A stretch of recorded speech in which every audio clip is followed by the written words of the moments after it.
गुरु प्यारी साध संगत जी, राधा स्वामी जी। गुरु प्यारी साध संगत जी, आज का सत्संग है हम 10वें द्वार पर कैसे पहुँचे। हर संत महात्मा हमारे को उस 10वें दरवाजे पर पहुँचने के लिए ही कहते हैं।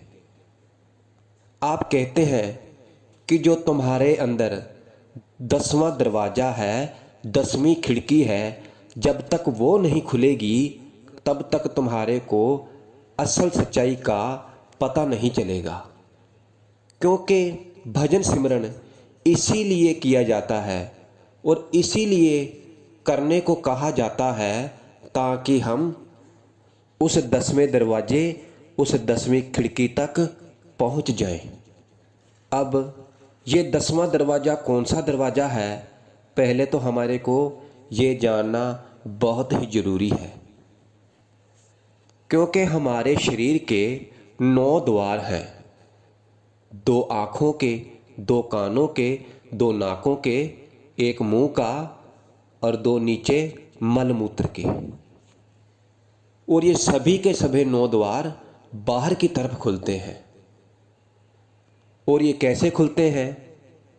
ये जो हमारी आँखें हैं ये बाहर की तरफ ही खुलती हैं, और जो बाहर की तरफ जब खुलती हैं तो जो इसको दिखाई देता है इसको ये सच समझकर बैठी हुई हैं। क्योंकि इसे अंदर की चीज़ दिखाई नहीं देती है, इसे केवल बाहर की चीज़ ही दिखाई देती है। क्योंकि ये बाहर को जो खुलती है। और फिर आई हमारे कानों की बारी, और अब हम इन कानों से सब कुछ सुनते हैं, चाहे वो अच्छा हो चाहे बुरा हो। हम इन कानों से जो भी सुनते हैं वो आवाज़ किधर से आती है? वो बाहर की तरफ से ही आती है, इस दुनिया से आती है, इस संसार से आती है। और अब आई नासिका की बारी, यानी हमारी नाकों की बारी। और इस वातावरण में सुगंध है या दुर्गंध है तो इस नासिका को यानी नाक को सूंघना ही पड़ेगा। और ये सूंघती भी है। और सूंघती क्या है? जो बाहर की तरफ है, जो बाहरी बाहर हो रहा है, जो इस वातावरण में सुगंध है, दुर्गंध है, उनको ये सूंघती है। और अब आई मुंह की बारी, तो वो भी बाहर की तरफ ही खुलता है, खाता है, स्वाद भी लेता है और बोलता रहता है। और इसी तरह आई मलमूत्र की बारी, तो वो भी बाहर को ही खुलते हैं। और इन 9 द्वारों के बाद 10वें द्वार की बारी आती है और कहते हैं कि वो अंदर को खुलता है। ये 9 द्वार तो बाहर की तरफ खुलते हैं, लेकिन वो 10वां द्वार अंदर की तरफ खुलता है। वो अंदर की तरफ खुलता है, इसलिए ही वहाँ पर इन सब चीज़ों को तवज्जो नहीं दी जाती। क्योंकि जो कुछ अंदर दिखाई दे रहा है इन बाहरी आँखों से नहीं, अंदर की आँखों से।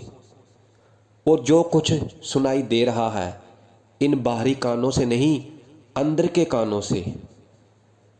बस उसी की चर्चा की गई है इस 10वें द्वार पर।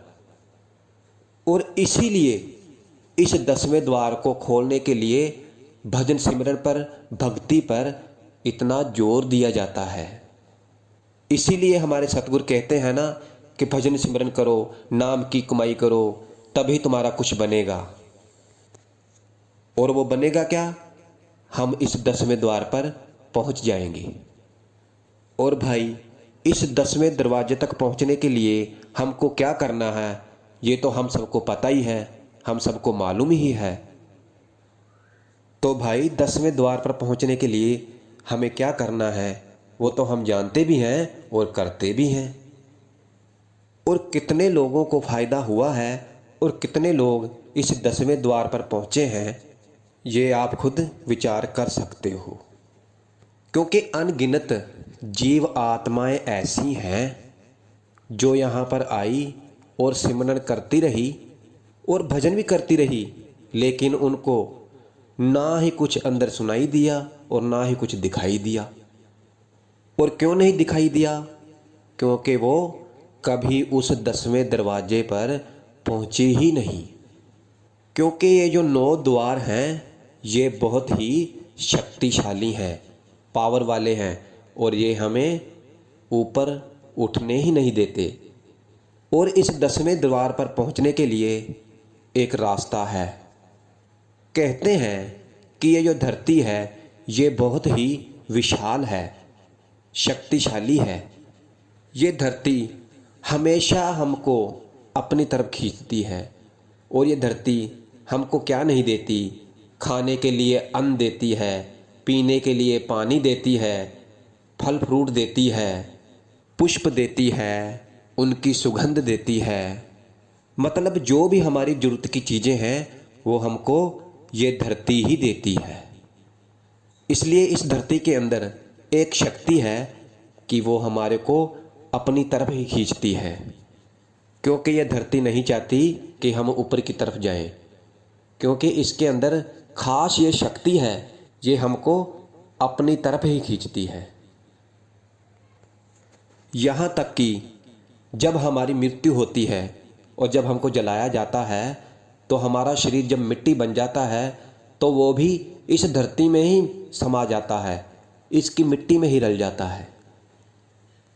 इसमें इतनी शक्ति है कि यह धरती यहाँ से ऊपर कुछ भी जाने नहीं देती है। कहते हैं कि ये जो जल है ये पहले भाप बनकर ऊपर जाता है और फिर ये धरती वापस उसको नीचे खींच लेती है। और हमारी जो आत्मा है उसकी जो कशिश है वो भी धरती की ओर ही है।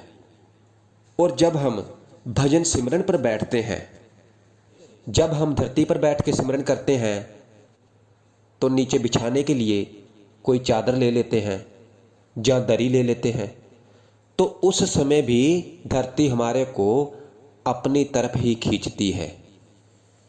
क्योंकि इसीलिए भजन सिमरन पर बैठते वक्त हम नीचे चादर बिछाते हैं, जहाँ कोई लकड़ की चौकी रख के उस पर बैठकर सिमरन करते हैं। क्योंकि आपने संत महात्माओं की फोटो देखी होगी कि वो जब भी धरती पर आसन लगाकर बैठे हैं उन्होंने नीचे कुछ ना कुछ जरूर बिछा रखा है।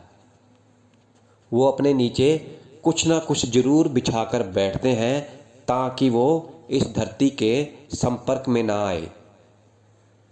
क्योंकि भाई उस टाइम पर सतयुग था, वो कोई और समय था, और अब है कलयुग। और इस कलयुग में इंसान कुछ पाने के लिए सरल से सरल उपाय सोचता है, सरल से सरल तरीके खोजता है। इसलिए भाई भजन सिमरन करके जब तक हम उस 10वें द्वारे पर नहीं पहुंचते तब तक हमारा कुछ भी बनने वाला नहीं है। और ना ही हमें कुछ दिखाई देगा और ना ही हमें कुछ सुनाई देने वाला है। संत महात्माओं ने कहा है कि भाई ये जो तेरे 9 द्वारे हैं इनसे तू कभी भी मुक्ति नहीं पा सकता।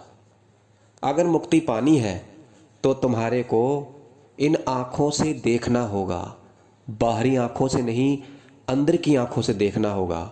और इन कानों से सुनना होगा, बाहरी कानों से नहीं, अंदर की कानों से सुनना होगा। जो हमारे अंदर की तरफ कान है उनसे सुनना होगा। क्योंकि अगर आंख बंद करके भी हमारा ध्यान इन दुनियावी वस्तुओं की तरफ रहा तो फिर हम किस तरह से उस परमात्मा तक पहुंच सकेंगे और उस 10वें द्वार तक पहुंच सकेंगे। कहते हैं कि ये जो 10वां द्वारा है ये दोनों आँखों के बीच में है, यानी जहाँ पर औरतें बिंदी लगाती हैं और मर्द टीका लगाते हैं।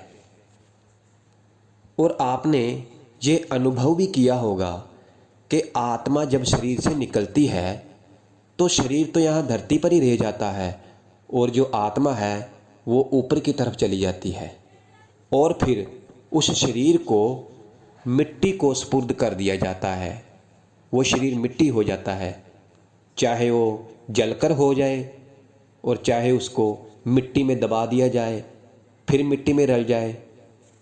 लेकिन जो आत्मा होती है वो सूक्ष्म होती है और वो यहाँ से चली जाती है। और वो हमारी आत्मा कहाँ जाती है? वो वहीं जाती है जहाँ पर उसका असली स्थान है, असली जगह है। और ये तो हो गया दुनियावी मरना। लेकिन जो संत महात्मा हमको समझाते हैं कि भाई तुमको जीते जी मरना है, यानी उनका कहने का मतलब है कि तुमको जीते जी अपने इस शरीर से उस आत्मा को अलग करना है।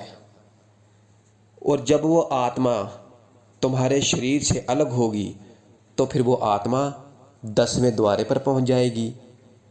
लेकिन वो जो तुम्हारा शरीर है वो मिट्टी हो जाता है। वो मिट्टी नहीं होता, लेकिन उसमें जान नहीं होती और बिल्कुल बेजान हो जाता है, मिट्टी की तरह ही दिखाई देता है। और जब वो इंसान जीते जी मरना सीख जाता है और फिर इसको संसार की माया से कोई मोह नहीं होता। घर परिवार में रहते हुए भी वो घर परिवार में उलझता नहीं है, उनके मोह में फंसता नहीं है। इसलिए भाई ये संत महात्मा इसीलिए हमारे को इस भजन सिमरन पर ज़्यादा जोर देते हैं कि आप ये भजन सिमरन करके उस प्रभु से मिल जाओ, उस परमात्मा से मिल जाओ और उस 10वें द्वार पर पहुंच जाओ जो तुम्हारी इस आत्मा का असल ठिकाना है, असल घर है। और जब ये आत्मा उस 10वें द्वार पर पहुंच जाती है फिर इसको इतनी खुशी होती है, इतना आनंद आता है कि लफ्ज़ों में बयान ही नहीं किया जा सकता। राधा स्वामी जी।